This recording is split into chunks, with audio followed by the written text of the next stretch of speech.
guess they're not showing up, so I'm gonna start. All right, so City of Pittsburgh dog license application. Greetings and salutations, Chief Security Officer, American Muscle Security LLC, in conjunction with Stackbooks Foundation LLC, Parent Group Confidential LLC. Salute to everybody that's with us during Operation Force. This is Operation Football USA, and I'm your host is Donnie.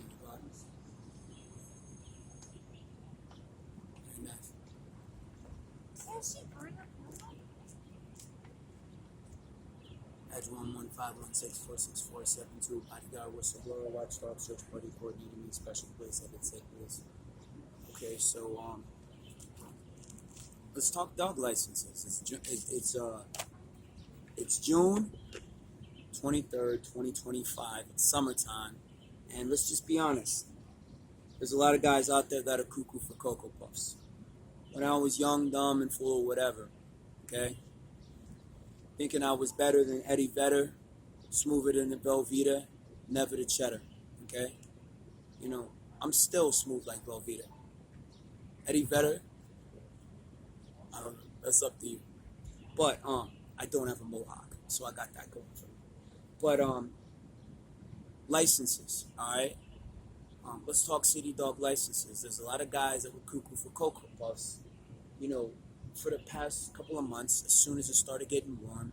And I get it, I understand. I've been this guy before. I was a Bible thumper, all right? And I was made this way because the only one who could ever reach me was the son of a preacher man. And you know who that son of a preacher man was? Myself. I was the only person that could reach myself.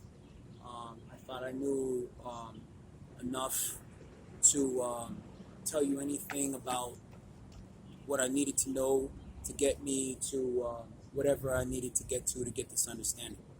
But I was a Bible thumper. I was socially awkward, and a lot of people were. And which really makes it a tough time in the United States of America right now because, you know, social distancing, and, you know, that's for a good thing. You know, there's a lot of diseases going around. There was diseases going around in the 80s, 90s, and whatever. But the point of what I'm saying is, when you're, you know, this creates a lot of awkwardness. And a lot of people talk about this in sociology class. And that's why I'm glad that when I made it to college, I eventually took this class. Imagine this, all right? I know you've all been on a trapeze, but there's this thing, like, that you pull back a midget. It's kind of like a boomerang thing. And you let him go in a circus and he goes flying. I don't know what that thing is called, okay? You know, you don't have to put a midget in a cannon and shoot him out of a cannon to know that whenever your brain is overloaded with responsibility of things that you shouldn't really feel the responsibility of. All right, like it's nobody's business to be wondering, you know, where everybody's gonna go when they die. All right, but a lot of people, you know, when they come out of high school or they just come out of their stomping grounds, their nest, you know, they go bombarding people. And I used to do that. I used to go, you know, passing out flyers and passing out Bibles to people, even when I was at State College and, you know, even, you know, different places. Like, you know, I'm finally out on my own and everybody's, you know, doing the deed. Everybody's getting busy, you know, doing a little dance, making a little love, getting down tonight. Everybody's doing weed. And, you know, I started smoking weed, you know, and, you know, but I didn't, you know, I didn't make that peanut butter and jelly sandwich that, you know, the guys, you know, talk about, like the American Pie story. You know what I'm saying? I didn't, you know, meet my first college love until after, you know, I lapped around the quote-unquote sun, you know what I mean? Which was my first college, you know, coming up. But, you know, you go rubber baby bumper bunkies, bouncing off of people, giving five, holding on too long, latching on to people, hugging every tree in the forest, okay?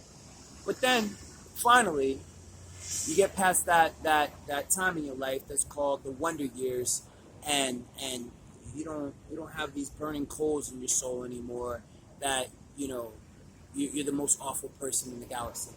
But I know it's funny, it's a long ass story, but I say this to say this: dog licenses, and the reason why is because women aren't the only people who get what's known as an emotional animal, emotional pet, emotional dog, a support animal, right?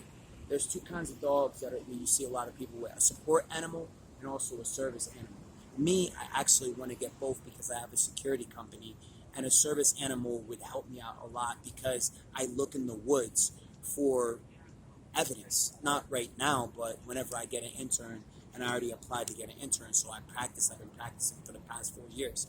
That could be anything from bullets, residue, firearms, drugs, you know, articles of clothing, missing people, even dead people. Um, so, but not only that, I started a security company, and my security company is called American Muscle Security LLC. The reason why is because a friend of mine, he passed away, and not just that, even before he passed away, I started telling him, I'm like, look, man, the music industry is fucking crazy, and a lot of people are dying because I started noticing the rapper Tentacion, Pop Smoke, the Migos rapper, all of these rappers is dying back to back, and I'm like, yo, I don't want to sign a 360 deal because a lot of people started offering me like a lot of record deals worth a lot of money, like tons of millions of dollars, and I started rejecting them because people were like, dude, if you go to law school, you'll sign the right deal. If you don't, you're gonna get trapped in a 360 deal. Um, you're gonna feel like you're in an adult film star contract. So I stopped making music for a while, and then I started going to law school. But you know, a service animal is good to have as a security guard, so you can check everybody on the bus. Because when you're a skinny guy like me, nobody respects you if you say, "Don't bring any weed on the bus." You could smoke whenever we get to the legal place to smoke, or anything but the bus because you're on tour out of state. You don't want to get in trouble for weed, okay? And number one, you got good rappers that don't gang, they don't they don't use firearms, they don't sell drugs, they don't kill people. But then you got the kind of artists that actually do, right, kill people. Now, um, when these rap tours, a lot of these rap tours slowed down because of COVID-19. But before that, there's a lot of rap tours. Like you could be a rapper like Dougie Fresh, Sir Mix-a-Lot, even Weird Al Yankovic, and you could end up on the same tour with a hardcore rapper like Ice-T. Now, granted, he's not the same rapper that he used to be because he retired, but even before that, he changed his narrative in his movies because he was a guy like me. You fuck up, you made a lot of mistakes. Now, obviously, I wasn't a pimp, gangster, hustler, OG, whatever. That's just a joke. But everybody, been some kind of, person at the bottom, and then you come up out of it, and then, people love you, because you went from ashy to classy, or whatever. They used to call you fat, so now they're calling you Castro. Whatever, the line from Biggie is. But to be an artist that's like, I don't know, let me say Criss Cross or Little Bow Wow, and you're on a tour bus with rappers that carry firearms, you're guilty by association. So whenever the state troopers pull the bus over, everybody's like, not everybody's on the same bus. There's different buses, but that's the reason why it's so important, risk management, and for me to start a security company, because security is not just about muscle, um, firearms, tasers, and all the cool gadgets, the bulletproof vests. It's also about service dogs and having a relationship with your dog.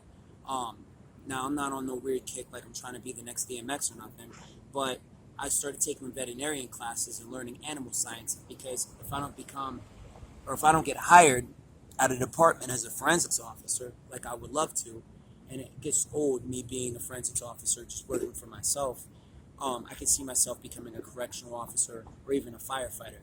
Even firefighters, when there's arson, whether it's on campus, in some corporate building, at a nightclub, or anywhere in the city or in a residential area, dogs are used like smoke detectors to detect not only bombs but early fires or whatever. Even in the woods, it's good to have a service animal. You go in the woods, you're more so trusted with the game commissioners and the law enforcement officers to, if a fire breaks out, you go to sleep, you think the coals died down, but there's just one ember.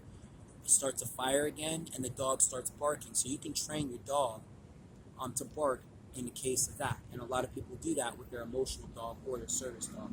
But here's one thing that I didn't really consider, because I started calling places a couple years ago when I was, because you get into this business, whether it's security or a self-employed forensics officer, or some people, they don't, they go to the military, they do boot camp, or they graduate from police academy, and they become a detective. They just don't want to work at a department. Believe it or not, a lot of black law enforcement officers, because of the climate, especially now with racial tension, um, and it all really starts with fascism. And what's fascism? When there's a lack of jobs, everything's more competitive.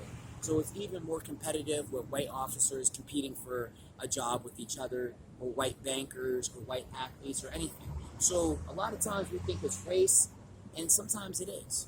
But at the end of this story, a lot of black officers become detectives instead of working for a department. And this has been the history of law enforcement for a long time. A lot of women officers, a lot of people who are just people that aren't really as competitive as the other ones.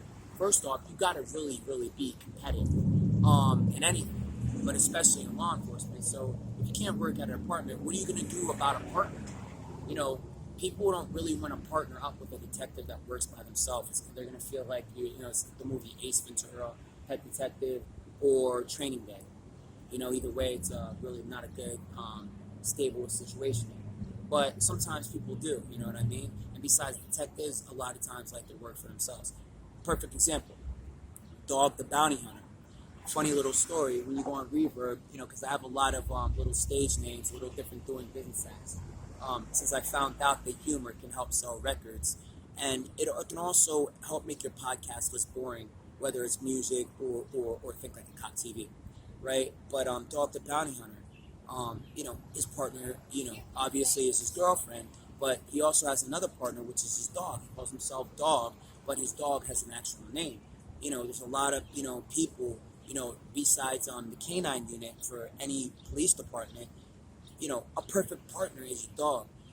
Even before you get married, before you have kids, before you have roommates, when you go from being a person who, maybe you're from a small town, maybe you grew up in Amish paradise, maybe you grew up in a trailer park like 8 Mile, maybe you just grew up a secluded neighborhood. All of this is that kind of effect, that not boomerang effect, but that flying trapeze effect, that midget that's pulled back, and then suddenly you're propelled into life, and people wondering why you're so awkward, 2 left feet, and you're all zooming off, right?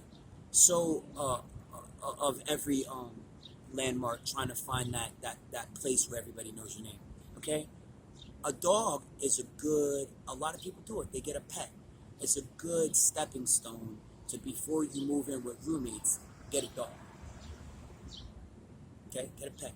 But before you even go into that, do your research. You don't have to go to veterinarian school or take a veterinarian class. I recommend Allison Empowerment before you waste your money going downtown Pittsburgh and studying. It's not really a waste of money, but you take out a loan. So if you pass it, it's worth it. But if you don't, baby steps. Certifications, a lot of people down talk it a lot, but I recommend certifications work out. And don't feel so socially awkward, because everybody is some form of full Monty in their life. Nobody fits the shoe on the first time. Rome wasn't built in a day. Go out and get a dog license application. Go on YouTube, find out about it. But I'm going to read this. Thank you for your interest in a city of Pittsburgh dog license and protecting your dog. Your dog's registration tag assists in finding your lost pet. The person who finds your dog simply calls our office at 412-255-2036 with your registration number on your dog's tag. We then help reunite you with your lost pet. Your dog must be registered with the city when taking it to an animal care facility that boards and provides dog daycare services. And then you have fees, unspayed, unneutered, spayed, neutered, etc. This is what I recommend real quick, just to sign off. Don't go out there and try to get a pet. Very hard animals to take care of. Don't go out there and try to get a Rottweiler. Don't be trying to get what do you call it? It's a German Shepherd. Start with a basic dog. My first dog was a black lab and part husky. Those are good dogs to have. Collies, very expensive. Golden Retriever, very expensive. Just get a basic dog. I recommend actually rescuing a dog. It's like a person. A lot of people don't want to take the chance with damaged goods or empaths or hopeless romantics, because we don't want to be saved, right? I was a hopeless romantic, like I told you before. You got to break out of that. But everybody, when they come into themselves, is some type of hopeless romantic, some type of damaged good, some type of Bible thumper, or maybe Islamic radicalized extremist. When you learn how to get your sailor legs, your Navy legs, you know, and you might have Navy legs in Miami, but you go to LA, it's different.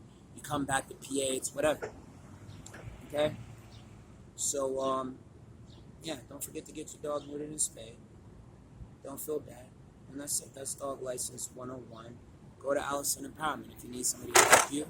You know, I'll help you study for your classes as Officer Corleone. 412-539-7236. You know, welcome to the city of Pittsburgh. Welcome to the University of Pitt. Everybody's welcome. You got a friend in Pennsylvania. All right? Get neutered and spayed.